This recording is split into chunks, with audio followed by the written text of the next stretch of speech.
حضرت موسیٰ علیہ السلام کا زمانہ مبارکہ ہے۔ ایک شخص نے اپنے کزن کو، اپنے چچا کے بیٹے کو، چچا زاد کو قتل کر دیا اور خود ہی اس کا مدعی بن کے حضرت موسیٰ کے پاس آیا کہ بتائیے جناب میرے اس بھائی کو کس نے قتل کیا ہے؟ حضرت موسیٰ نے ایک سادی سی بات کی، کیا فرمایا؟ وَإِذْ قَالَ مُوسَىٰ لِقَوْمِهِ إِنَّ اللَّهَ يَأْمُرُكُمْ أَن تَذْبَحُوا بَقَرَةً۔ حضرت موسیٰ علیہ السلام نے اپنی قوم سے کہا کہ اللہ تمہیں حکم دیتا ہے کہ ایک گائے ذبح کرو، گائے کا کچھ حصہ مقتول کو مارو، وہ خود اٹھ کے بتا دے گا مجھے کس نے قتل کیا ہے۔ یہ پہلا سپارہ ہے قرآن مجید کا، آپ اس کو دیکھ لیں، یہ آیت نمبر 67 سے شروع ہو رہا ہے۔ تو اب وہ چونکہ ذبح کرنا نہیں چاہ رہا تھا، اس کو پتا تھا کہ مجرم تو میں خود ہوں، وہ ذبح چونکہ کرنا نہیں چاہ رہا تھا، اس سے کہا کہ مارو ایک حصہ گائے کا، اس کو تو یہ اٹھ کے بتا دے گا۔ تو اس نے جواب کیا دیا؟ قالوا اتتخذون ہزوا، کہنے لگا آپ میرے ساتھ مذاق کرتے ہیں، کبھی ایسا بھی ہوا ہے؟ قال اعوذ باللہ ان اکون من الجاہلین۔ حضرت موسیٰ علیہ السلام فرمانے لگے میں اللہ کی پناہ مانگتا ہوں میں جاہلوں میں سے ہو جاؤں۔ ہر وقت مذاق کرتے رہنا یہ تو جاہلوں کا طریقہ ہے۔ کن کا ہے؟ حضرت موسیٰ نے کہا ہے، قرآن پاک ہے، ہر وقت مذاق کرتے رہنا۔ خوش طبعی اور چیز ہے، مسکراتے رہنا، لیکن کسی کا مذاق ہر وقت اڑاتے رہنا کن کا طریقہ ہے؟ جاہلوں کا۔ جب کہا نہیں ذبح کرنی ہے تو اب ذرا دیکھیے، کرنا نہیں نہ چاہ رہے، قالوا ادع لنا ربک یبین لنا ما ہی، کہنے لگے اے موسیٰ پھر آپ نہ رب سے دعا کریں کہ وہ ذرا کھول کے بتائے وہ گائے کس طرح کی ہو۔ ارادہ نہیں نہ ذبح کر دیں، آپ دعا کریں۔ قال انہ یقول انہا بقرۃ لا فارض ولا بکر، فرمایا کہ رب کہتا ہے وہ گائے نہ بوڑھی ہو نہ زیادہ بچیا ہو، عوان بین ذالک، ان کے درمیان ہو، یعنی جوان گائے ہو۔ فافعلوا ما تؤمرون، کرو جس کا تمہیں حکم دیا جا رہا ہے۔ قالوا ادع لنا ربک یبین لنا ما لونھا۔ لو اگلی بات سن لو، کہنے لگے آپ دعا کریں رب سے کہ وہ کھول کے بتائے اس کا رنگ کس طرح کا ہو، رنگ بتائیں کس طرح کا ہو۔ قال انہ یقول انہا بقرۃ صفراء، فرمایا رب فرماتا ہے کہ صفراء رنگ کی ہو، یعنی گہرے زرد رنگ کی ہو۔ یہ رب فرماتا ہے اس طرح کی گائے ذبح کرو۔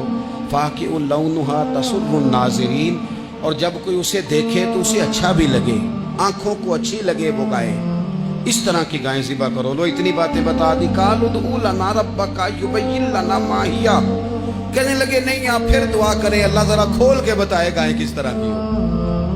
ان البقرہ تشابہ علینا، ہمیں ذرا گائیں پر شبہ پڑ گیا ہے کس طرح کی ذبح کرنی چاہیے۔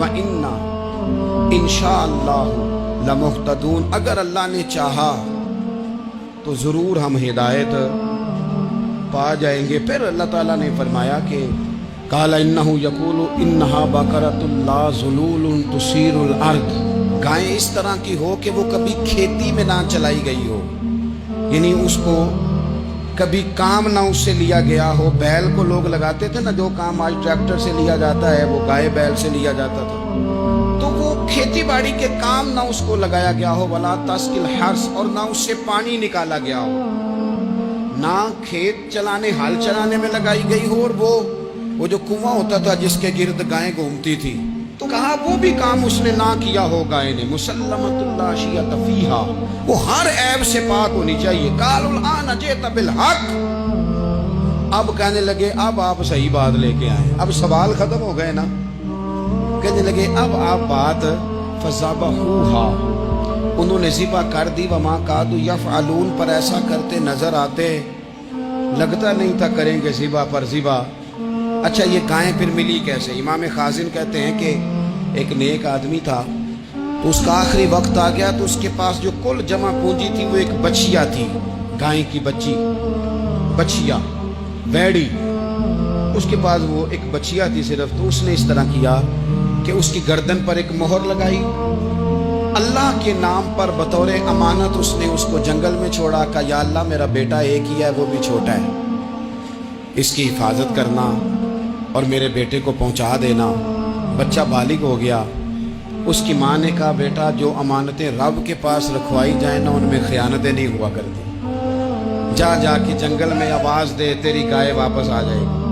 اس نے جا کے جنگل میں آواز دی کہ وہ جو میرے باپ نے امانت رکھوائی تھی وہ کدھر ہے؟ وہ نشان لگی ہوئی گائیں دوڑتی ہوئی اس کے پاس آئی۔ واللہ خیر الرازقین، جب رب بندوبست کرے، جب اللہ بندوبست کرے تو پھر معاملہ اور ہوتا ہے۔ وہ گائے آ گئی۔ اب اس نے کیا کیا اس نوجوان نے کہ وہ گائے گھر لایا، ماں سے آ کے کہا کہ اماں یہ تو اللہ نے فضل کر دیا۔ ماں کہنے لگی پتر حالات ہمارے خراب ہیں، منڈی میں لے جا اسے بیچ دے، لیکن سودا میری مرضی کے بغیر طے نہ کرنا۔ کس کی مرضی کے بغیر؟ کس کی؟ اماں کی مرضی۔ اور سنو یار، تھے کچھ لوگ جن کو لوگوں نے تانے بھی دیے کہ تم ماں کے پیچھے لگ گیا ہے، لوگوں نے بڑا کچھ کہا، پر جو ماں کی مرضی پہ لگے ناکام نہیں ہوتے زندگی میں۔ یہ دیکھو ماں کی مرضی پہ لگا۔ اس کی قیمت کتنی تھی گائے کی؟ بڑی مہنگی تھی، پر 3 دینار کی تھی۔ منڈی میں لے گیا، 3 دینار اس کی قیمت لگ گئی۔ تو ماں نے کہا تھا میری مرضی کے بغیر سودا نہ کرنا۔ اب بچے تو نہیں نہ مانتے، اماں کو کیا پتا باہر بزنس کیا ہے، لین دین کیا ہے، پر ماں نے کہا تھا میری مرضی۔ بندہ دے رہا ہے اسے 3 دینار، اس نے کہا جی میں نے طے تب کرنا ہے، ڈن تب کرنا ہے، پہلے اماں سے پوچھنا ہے۔ گھر جا کے اماں سے پوچھا، اماں کہنے لگی دے دے۔ واپس آیا تو اس نے کہا کہ میں 6 دینار دیتا ہوں پر میری شرط ہے، ماں سے نہیں پوچھنا۔ اس نے کہا تو 12 بھی دے، ڈن تب بھی ہونا ہے جب اماں نے کہنا ہے۔ وہ جب اس طرح کی اس نے گفتگو کی، واپس اپنی والدہ کے پاس گئے، کہنے لگے اماں سمجھ نہیں آتی، 3 دینار کی گائیں بندہ 12 میں خریدنے کو تیار ہے، شرط لگاتا ہے کہ اماں سے نہیں پوچھنا۔ تو والدہ کہنے لگی پتر پہلے اس سے جا کے پوچھ کیا وہ ہے کون؟ یہ کوئی روحانی معاملہ ہے، کوئی غیبی مدد ہے، پوچھ۔ اس سے جا کے پوچھا تو وہ کہنے لگا میں تو فرشتہ ہوں اللہ کا،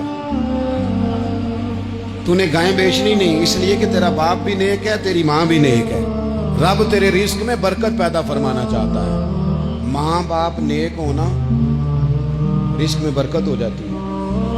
ماں باپ نیک ہو، ان کی صالحیت کا اثر پہنچتا ہے بچوں تک۔ رزق حلال کما کے لانے والے ہوں تو گھر میں برکت ہوتی ہے۔ جا کے کہا کہ تیرے ماں باپ نیک تھے، اسے نہ بیچنا گائے کو، تو کیا کریں؟ کہنے لگے بنی اسرائیل والے سوال کر کر کے خود مشکل میں آ گئے۔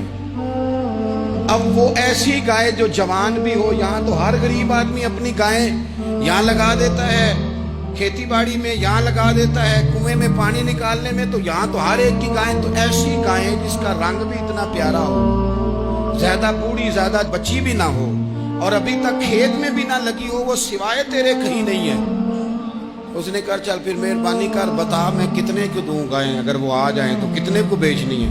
اسے کہنا کوئی نہیں، ریٹ تو زیادہ کرنا ہی نہیں، ان سے کہنا گائے کے اندر سے گوشت نکال دیں اور جتنا گوشت ہے اتنے پیسے بھر دیں، اس کی کھلڑی بھر دیں۔ اب وہ بنی اسرائیل والے ڈھونڈتے ڈھونڈتے ڈھونڈتے ڈھونڈتے پہنچ گئے، کہا جناب گائیں 3 دینار کی یا 6 لے لو۔ اس نے کہا نہ بھائی، ذبح کروں گا، گوشت نکالوں گا، جتنا وزن گوشت کا اتنے پیسے بھرو گے کھال میں تو پھر گائے تمہیں ملے گی۔ اب مجبور تھے، کیا کرتے؟ ابن کثیر حدیث لائے ہیں، امام سیوطی نے در منصور میں بھی لکھی ہے، نبی پاک صلی اللہ علیہ وسلم نے فرمایا سنو جوانو اور اسے دل کی تختی پہ لکھو، نبی پاک علیہ السلام نے فرمایا اگر بنی اسرائیل والے زیادہ سوال نہ کرتے تو اتنی مشکل کا شکار نہ ہو۔ انہوں نے سوال اتنے کیے کہ چارہ نہیں ہے اب ان کے لیے، چارہ نہیں ہے اب ان کے لیے کہ یہ ادھر ادھر جا سکے، مجبوری بن گئی، یہی گائے خریدنی ہے، یہی لے جانی ہے۔ اب اتنا سارا مال جمع کر کے وہ گائے خریدی، ذبح کی، تو مقتول کو جب اس کا ایک حصہ مارا تو اس نے اٹھ کے کہہ دیا یہ جو مدعی بنا ہوا ہے نا، یہی تو میرا قاتل ہے، یہی تو میرا قاتل ہے، یہی تو ہے، اس نے یہ سارا کام کیا۔